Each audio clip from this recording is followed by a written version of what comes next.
The Sports Scouting Report with Libra King. Brought to you by Medine's Collision Center in Baton Rouge. Take control, choose Medine's. Grosse Savant Lodge, south of Lake Charles, the true sportsman's paradise. Treads and Care Company in Central, the tires you need, the service you want. Harvey Auto in Shreveport, Bossier City, the name you have trusted for years. And Gage in Baton Rouge. Get better connected with Gage. Here's your host, Libra King. Hi everyone, Libra King, your host of the Sports Scouting Report podcast. We're at a great Italian place. Mike Johnson's the owner. It's DiGiulio's Italian Brothers restaurant here on Perkins Road. It's a mile from LSU. It's a mile from Acadian, maybe a mile. They have brunch on Sundays from 10:30 to 2.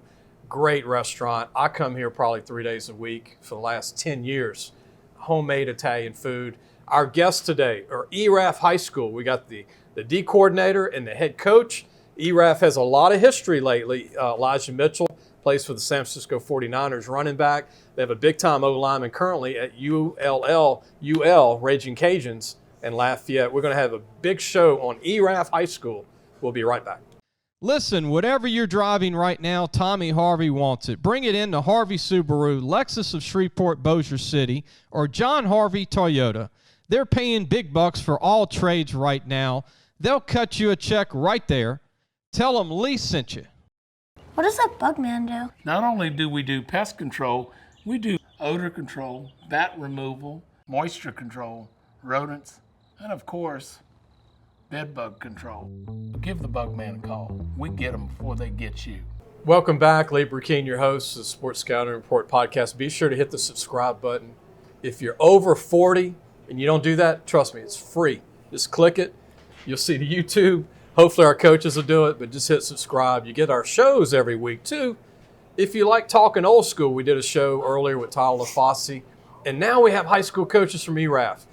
I love high school football. I've been doing it since 1991. I just love the game, and I think it's important that we talk about the small communities in the state and not just the 5A schools or the 4A schools. Today we have Erath, which I don't think they get the attention they deserve outside of Lafayette maybe. And I want to talk about the program and our first coach, who's the D coordinator, as they say to DC, Jonathan Bouillion. Thanks for having me, man. Thank you for being Appreciate here. it. You are a graduate of Erath. Graduate, 94 graduate. Like a lot of coaches at this school. Like a lot of coaches. What's it like being at your school coaching? I tell you what, ain't nothing like it. Our head coach, I've coached against him as a coach, and he was a player when I was at North Vermillion. My assistant principal, I coached him as a player. Everybody's intertwined. It's something that just keeps bringing us back. Coach Tommy Pilette was my linebackers coach, who's still with us. He's been there for 45 years. Wow. So yeah, it's nice, man. We have a great community, great support staff, just a great system out there. Had some great players. I remember, and I want to talk to Coach about this in a few minutes, when Coach LeBlanc comes on, but I met Coach LeBlanc on the staff as an assistant when Elijah Mitchell was a senior. I went to a game at Erath, but you're the DC, and I mean, that is the hardest position to me in high school football. No offense to offensive coordinators. These spread 5 wide or trips left or whatever, but to be a D coordinator, you got to face all these skill guys on offense, the 5 set receivers now, Right.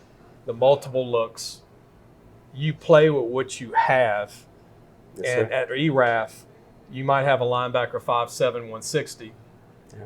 At a school that you might play against that has a running back 5'9", 200. Correct. What's it been like? I tell you what, we're undersized. We have average speed, and we base out of a 4.25. We're multiple 4.25. So depending on what we trying to what they trying to attack us with, we always have some type of defense to counter it. But man, we just have some tough guys, hard workers who believe in the process, and we try to do football year round. Right now we're in off season, strength training, and we're doing a little track. So D coordinator for Erath, Jonathan Bouillion. I really have the ultimate respect for the toughness of these kids. I mean, I've watched Erath on film probably 15, 16 times over the last 12, 15 years. I went to a couple of games in person, but the fans are pretty serious too. I don't think there's one person missing in the town that's not at the game. What, a community over 2,000 maybe? Close, yeah. But close. It seems like, I'm just telling you, I'm an outsider, but I feel like it's a 5A noise. It's 5A intensity. I tell you what, Friday Night Lights is Friday Night Lights. In Erath, it's big. Regardless of what kind of season we have, we just have a great community. We all pull for each other, and we bring it and we do it for the community. You know, our kids have a lot on their shoulders, not only football, but they know they play for something bigger than themselves. You have a son and a daughter too. I do. My boy's a senior. He was a 2-year starter as a lineman. And I have a little freshman girl who's hasn't stopped. She's played every girl sport. Sports family. I would say that my wife played, I played. So yeah, I would have to say nothing wrong with that. No, it keeps us busy. The Bobcats. Bobcats, man. Yeah. I was a Wildcat, Central High School. Y'all were Bobcats. What makes Erath, you think, Coach, so unique besides the dedication, the tight community? Tradition of excellence of always giving your all. I tell you what we talked about earlier is just what brings those coaches back that I've coached, that coached me, that it's unique. It's hard to explain. You have to experience it, and you know. We just want the best for our kids, and we coach our tails off, and we just try to bring the best out of everyone. Jonathan, I appreciate you coming all the way from Erath, and we're going to introduce your head guy, Eric LeBlanc. Yeah, great guy. And good luck with all those 4 receiver set offenses, man. Oh yeah. Or the power eye, if you still see it. Or the wing, whichever. Or 5 receiver, trip left, trip right, or whatever you see. But they do a great job, and Jonathan's the D coordinator. We're going to bring Eric LeBlanc, the head coach at Erath, another native alumnus of Erath. We'll be right back. Gros Savon Lodge, the true sportsman's paradise. Gros Savon Lodge has fresh and saltwater fishing, alligator hunting, waterfowl hunting, and eco tours located south of Lake Charles, Louisiana. Give them a call at 337-598-2357. That number to call again is 337-598-2357, and have the time of your life. Listen, whatever you're driving right now, Tommy Harvey wants it. Bring it in to Harvey Subaru, Lexus of Shreveport, Bossier City, or John Harvey Toyota. They're paying big bucks for all trades right now. They'll cut you a check right there. Tell them Lee sent you. Hi, everyone. Lee Burkeen. Welcome back to the Sports Scouting Report podcast. Be sure to hit the subscribe button. And I hope you're enjoying the show. Erath High School is our whole show. And you got a chance to meet the D coordinator. And now we got the head coach, Eric LeBlanc, who also played at Erath. He's a young coach, I think, 33, 32? 32. Man, that is young. I started my magazine at 26 back in 97. And you were in it back then because I met you as an assistant coach, and you were right out of college. Yes, sir. This is when Elijah Mitchell was a senior. Senior, I was 2016. 2016. And before we get into your team, what do you think of Elijah Mitchell and watching him putting the TV on and eating your popcorn, and he's playing in the NFL for the 49ers? Yeah, so good story about the kid. You know, I was fortunate enough to get to coach him as an assistant coach. You know, he played a little linebacker, outside linebacker for us at the time, and you know, obviously a great running back, and set a gazillion school records when he was at Erath. And you know, one thing you talked about was about how Erath's a small community, you know, small deal, but it takes some special people to make a small community get on the map, and you know, for people to understand who you are and what you represent. And you know, he was one of those people who've really done it for us in the past couple of years. He had a great career at UL. 6 foot tall, chiseled 220 now. Yeah, he looks I mean, great. He was a man Looks child great. in high school. I mean, Yep. bigger than his own most of his own linemen at Erath. What was he about That's- 205, 6 foot? At the time, I think he graduated at 212, And I'm like, 215. So he was, I'm like, Elijah, you bigger than your guard and your center and your tackles. he was. He was. Jax Harrington was a freshman on that team, who's now a redshirt sophomore junior at UL. He's another Erath grad. He's another one. And, 6'4", 320 pounds. Yep. He moved around a lot. Played probably every position at Erath on the O line and D line. Number 70. Yeah. Yeah. And now he's now he's got, I want to say he's in his 4th year at UL. Still got 3 to go. So That COVID year. looking for some more special stuff from him. You can play to your age with COVID year, man. Yeah, you're right. You're absolutely right. Next segment, we're going to talk about, Eric, your guys. You sent some highlight tapes of some of your guys. And look, if you're a dad watching, we don't have highlights on every kid. And then we've got prospect lists that me and Coach will go over on all the top guys coming back. But this segment, I wanted to talk about what is it like. I asked your D coordinator, what's it like for you being the head coach now of your high school where you graduated? Yeah. So you talked about, starting your show at 26. I started my show at 27. I became the head guy. I was young, same way, full of energy. Had a lot of bright ideas. Still looking for new things to do every year that'll keep our program going. And I think me with the rest of the staff and the kids and the administrators, we've kind of turned the tide and brought back some traditions that we've had here for a long time. Eric LeBlanc, head coach, man. I want to mention this. Johnson Bouillion is. I forgot to ask him this. Opponents, your district. Yeah. Interesting. A lot of tough teams in that district. A lot of small towns that care about football. Yeah. What do you think of the district? We've done a pretty good job the past couple of years in district. I think we realized that's the second half of the season. We kind of turn things up practice-wise when that comes around. And, obviously you're looking at Abbeville, Kaplan, St. Martinville, Crowley, and some really talented teams. And, St. Martinville's got us for the past 3 or 4 years. Got a lot of people. And, Coach Vince has done a great job up there. And just kind of every year we look at that one. That's the one we need to get to make the next level. And, boy, Abbeville's really good now. Yeah, they are. Coach Moore has done a great job. Got some talented kids that are playing well together. And, we've been fortunate enough to be on the winning side of those games lately, and just hoping to keep those things going. Even Crowley's good. Even when they're down, they got players. They have some really talented players. Big linemen. Kid you hear about a lot this year is Omar Butler. Yes. And we played against his older brother in Obadiah a couple years ago. Oh, yeah. Really talented kid, and his kid's special. And every time we turn the film against him, that's the guy we're looking for. And in the area, you got North Vermilion, who's pretty good. Yep.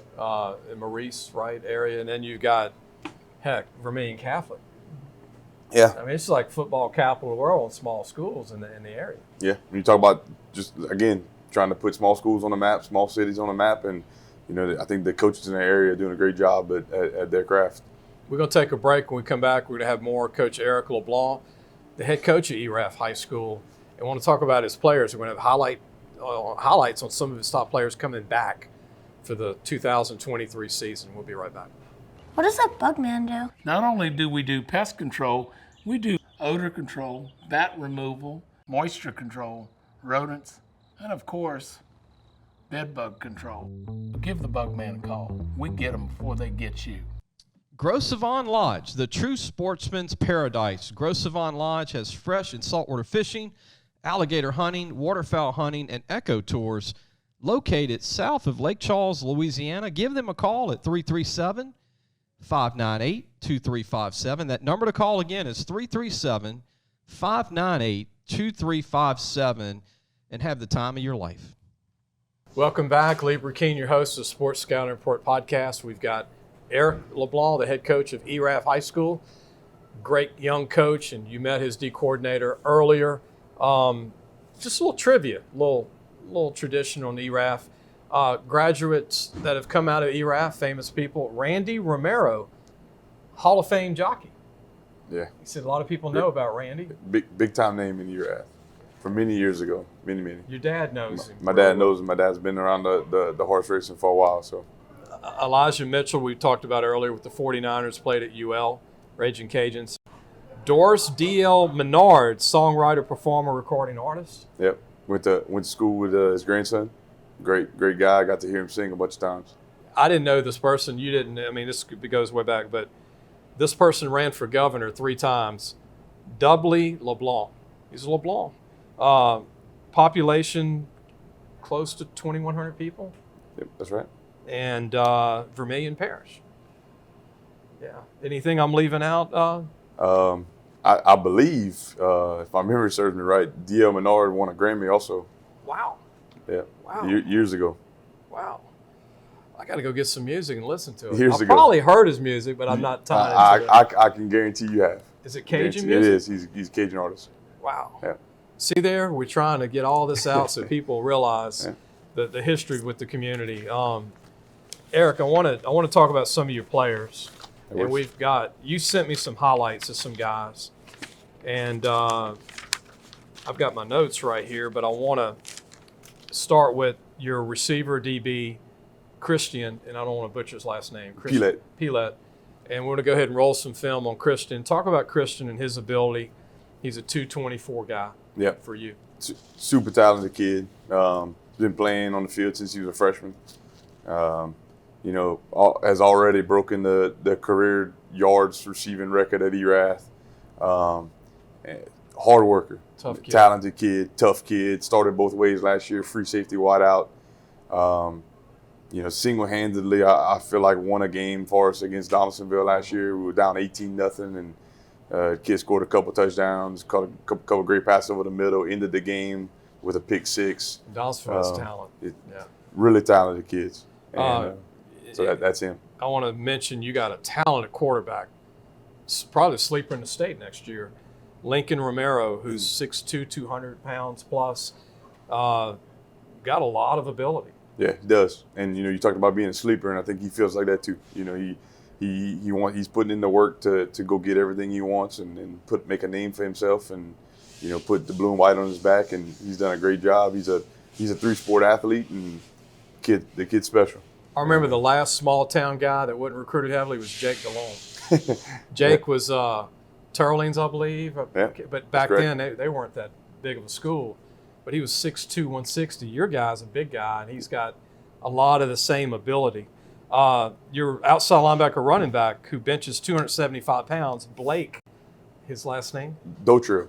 I'm glad you said it. I don't want Mama getting mad. No, it's good. So we're showing film of Blake, and tough kid for you. Yeah, tough kid.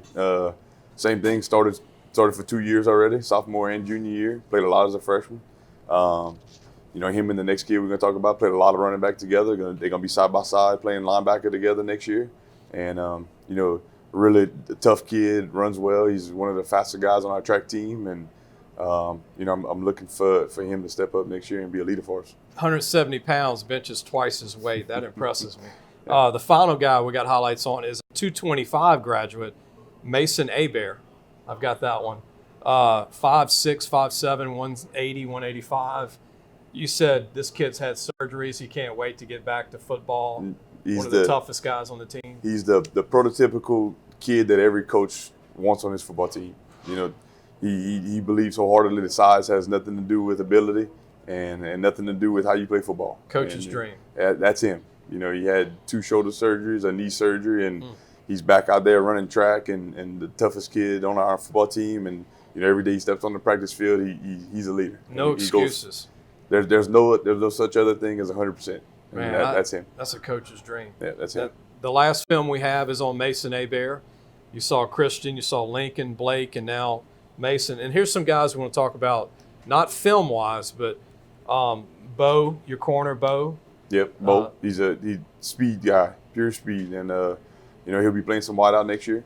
And he was one of our best cover guys last year, and we're looking for him to be the same thing this year. Your OD lineman, a big-time player, squats 415, Ryan Fobbs. Fobbs, he's specimen.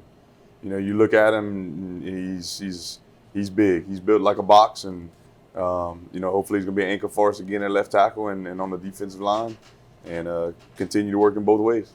Hopefully the next Lucas Harrington come out of school. Hopefully. Cameron at receiver and safety. Cameron Yeah. Suarez. He started for us played a little safety last year. Started for us at slot receiver, and another young guy who stepped in a big role last year and then had some big time games for us. Great group of kids, Coach. Thank you. And then you've got young guys that are going to impress you this spring, right? Absolutely. You don't want to talk about them yet. Not yet. They got to earn their titles first. Now you and Coach Bouillion, y'all are looking for them 8th graders that are going to be 9th graders, right? How does that group look? The guys that are going to be 9th graders. So we fortunate enough that we almost on the same campus. We're right next door to each other, so we see him a lot. Got to see him in some football games this year. I'm actually seeing him a lot in track right now. So they got some guys that can run. They really do. And a couple of big guys that are throwing for us. And, just look forward to being able to coach them this spring and this summer and get them ready for the fall. People don't realize in Class 3A, 2A, and 1A, you've got to have freshmen helping you. Yeah. 5A, you can redshirt them in some schools. I don't remember a year that I've coached at Erath where we didn't have to have a couple of freshmen playing for us. Mm-hmm. Special teams, how's that looking? That's always a hard spot. That's my baby.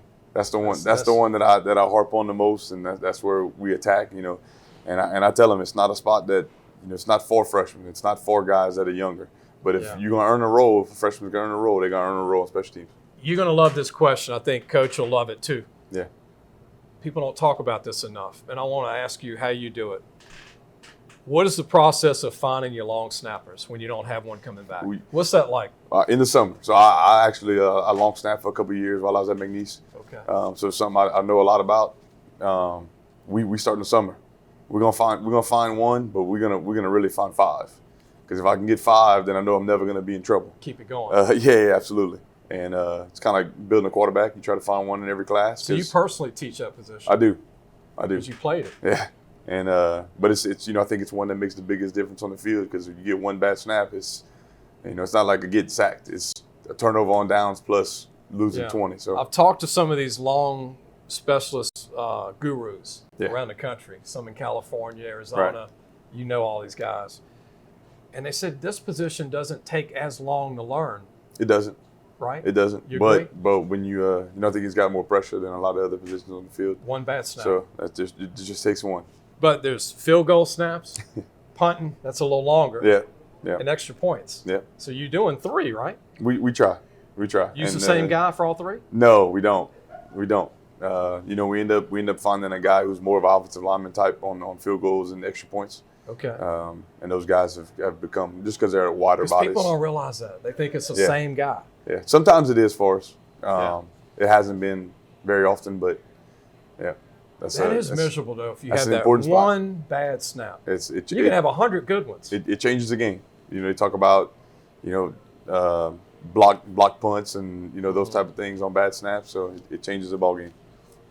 Coach, mention who's had a big impact on your life, where you are as a coach, college. Is there any people you want to mention that have impacted Mitchell's life and where you are now? I got 2 of them. At least they've impacted mine. My head football coach in high school, Jacob Byler. Okay. He was a legend at Erath. He was there for 22 years, I believe, and stats. He taught me stats aren't everything, but the way you work and the things that you do lead up to them. Yeah. And my head football coach in college was Matt Viator. Oh. And longtime legend at McNeese, and the things he taught me about work and the team camaraderie and those type of things and how you interact with people outside of your program and how you interact with your coaches and the demands you put on your team. Like that's the things I remember from those guys, and they kind of led me to this place. You know what I love about Matt Viator?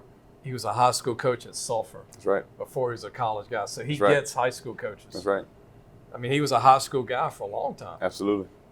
Very organized guy, too. Yes, sir. Oh, he was. We promoted him at ULM when he was the head coach. Okay. At Sulphur, at McNeese, and now he's at UL. He's at UL. Right? Is that one of them? That's right. Specialists? Analyst. Analyst. Yeah. What a position, huh? That's great. Last time I talked to him, he was loving it. Can you believe that he's an analyst over there? That's a gimme. They got a special guy. Unbelievable, man. They do. They really do. So who's your favorite, and I got to say this real quick, who's your favorite UL player of all time? Do you have one? I mean, I'm biased, so Mitchell. I mean, just because I got home guy. Yeah, that's right.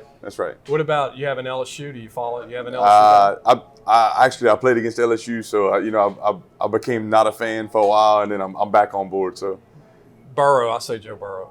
yeah, he's McNeese, special. is there a McNeese guy? Man, there's a bunch of them. Another Erath guy. He's a legend at McNeese is Derek Farouk. Oh yeah. He was. That's one guy we didn't mention earlier, and he's a legend there, and is in the Hall of Fame or will be one day, and great guy. My best McNeese guy is a guy named Luke Lawton that played fullback for the Raiders. Yeah, got the pleasure to meet Luke while I was in college too. He is an incredible, tough guy. He was one of the best in the NFL. Side note for you about Derek Farouk. Elijah Mitchell is married to his sister. What? Come on. Yeah. Wow. Yeah. Small world. Yeah, it is. Absolutely. And Derek was a quarterback. Quarterback. We promoted him. Yeah. Graduated the same time as Michael Desimo from Calic High, who's the head coach at UL now. So we're going to end the show. Tell everybody the name of the stadium at Erath. Robert J. Segura Senior Memorial Stadium. And Friday nights, y'all do play some Thursday night games. We do. Hopefully, we don't like to, but we will. Do you want to promote a spring game or not yet? No, not yet. Not yet. We normally do a blue and white game. We keep it low key, try to get our young guys involved. So be sure to support Erath football on Friday night. Most games start at 7 or right before. Yes, sir. Thursday night games, be sure to check them out. Look, program's one of the best small programs in the state. In Vermilion Parish, I mean, we talked about Abbeville, we talked about North Vermilion, we talked about Erath has the talent, and that area is incredible. Unbelievable. Thank you for joining us, Eric. Thank you, Mr. Lee. Appreciate Thanks it. for having us. Appreciate for your DC to join us, Bouillion. He's sitting over there watching, and I know when y'all leave, y'all probably going to draw up plays on the way back to Erath for this summer, and it never stops. Football ends, you get a couple of months of no vacation, right? That's right. And then you go back to spring, you rebuild your roster, and then you're back in jamborees in August. Unbelievable. We'll see everybody next week. Thanks for listening to the Sports Scouting Report podcast with LeBlanc.